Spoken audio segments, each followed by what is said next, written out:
In June 2025, a chilling wave of final justice will sweep across America as 6 convicted killers await their scheduled executions in 6 different states.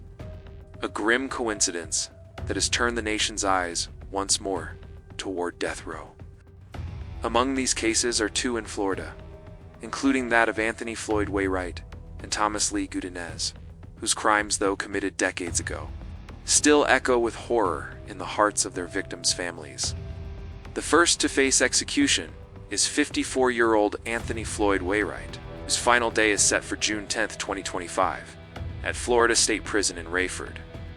His case dates back to a spring evening in April 1994, a night that started as routine but turned into a nightmare. That night, 23-year-old Carmen Gayart was simply loading groceries into her car outside of Winn-Dixie in Florida.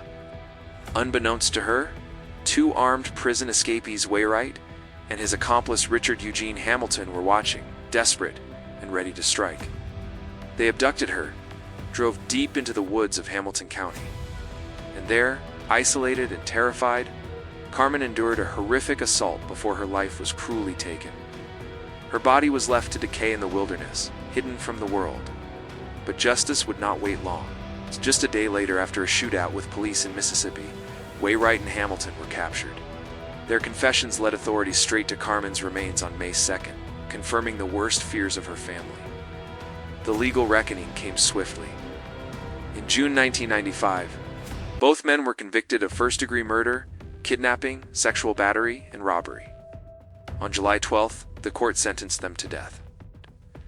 While Hamilton died of natural causes behind bars in January 2023, Waywright continued his fight from a prison cell, launching appeal after appeal in a desperate attempt to escape his fate.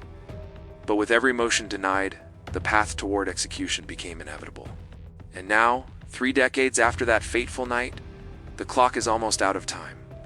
On June 10th, at 6 p.m., Anthony Waywright will give a lethal injection, drawing the final curtain on a case that haunted Florida for more than 30 years. But Florida's grim calendar doesn't end there.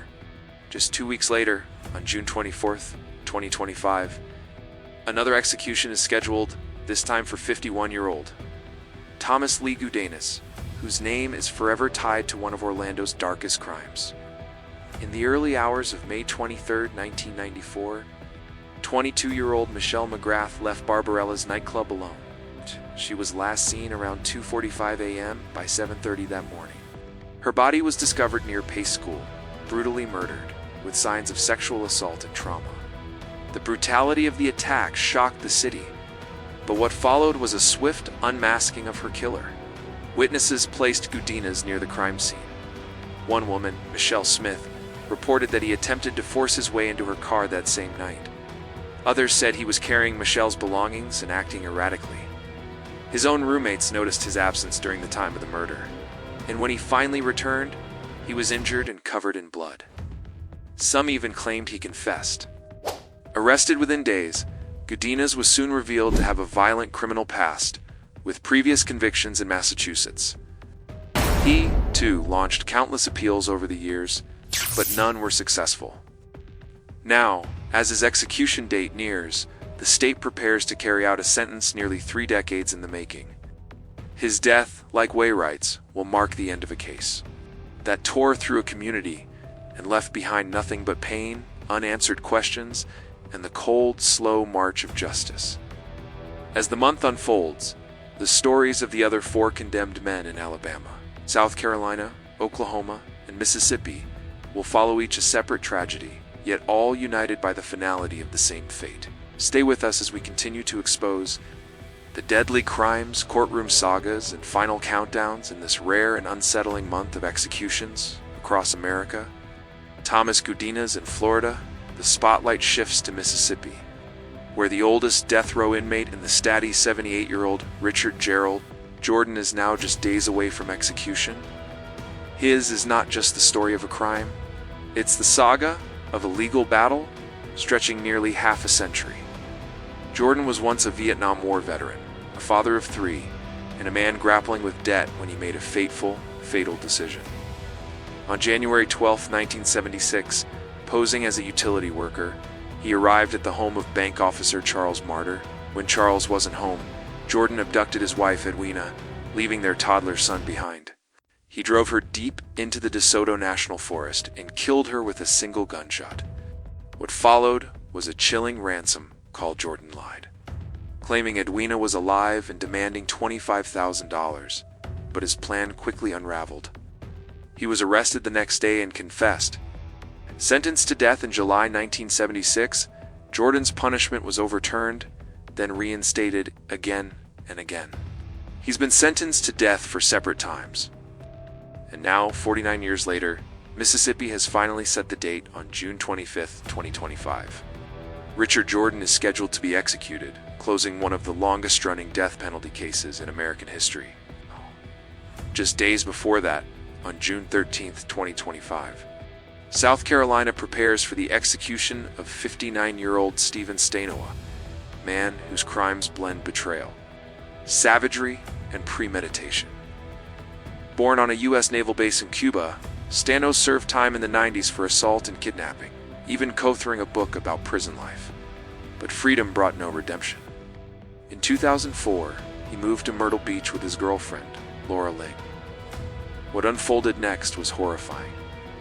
On April 7, 2005, Stano strangled Laura and attempted to murder her teenage daughter by slashing her throat. Miraculously, the girl survived and managed to call for help, but Stano wasn't done. The next day, he visited a 74-year-old friend, Henry Turner, and shot him in cold blood, stealing his car and money before fleeing. His rampage ended days later in Georgia, where he was arrested. Convicted in 2006 and 2009 for both murders, his appeals were repeatedly denied. Courts dismissed claims of brain abnormalities, citing the calculated nature of his crimes. With his final appeal rejected in May 2025, Stano now faces his fate under South Carolina law. Meanwhile, in Oklahoma, another dark case reaches its conclusion. On June 12, 2025, John Fitzgerald Hansen is scheduled to be executed for a crime that still sends shudders through the city of Tulsa. The date: August 31, 1999, Hansen and accomplice Victor Miller, fresh off a liquor store robbery, spotted 77-year-old Mary Agnes Bees alone in a shopping mall parking lot.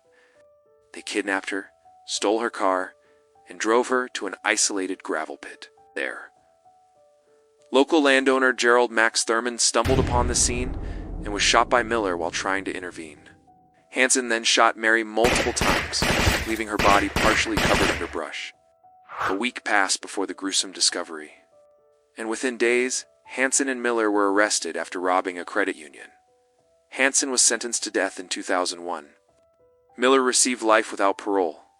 Despite his lawyer's later claims that he was autistic and under Miller's influence, the court stood firm. After 2 decades of appeals, Hansen was transferred back to Oklahoma from Louisiana earlier this year. Now, his final hour has been scheduled. Meanwhile, in Alabama, another execution is scheduled just 2 days earlier. On June 10, 2025, the state plans to use nitrogen gas to carry out the death sentence of Gregory Hunt, a method that has raised ethical questions. Hunt's crime took place in the small town of Cordova. Back in 1988, Karen Lane, a 26-year-old woman, was found dead in the apartment she shared with her friend. Hunt, who had dated Karen for only a month, broke into the apartment late at night. According to investigators, he attacked and killed her in a violent rage. The autopsy revealed nearly 60 injuries, many to her head. Hunt later admitted the crime to his sister and another inmate. In 1990, he was convicted on 3 counts of capital murder and sentenced to death. Since then, Hunt has remained on death row, with his appeals denied and the original sentence upheld. Both of these cases are painful reminders of how far-reaching the consequences of violence can be. As execution dates near, these stories draw attention not only to the crimes themselves, but also to the long road of justice that follows. Stay with us as we follow the final steps. In these haunting cases, each one a powerful reflection of loss, punishment, and time's relentless grip. Subscribe to our channel to get more interesting videos like this,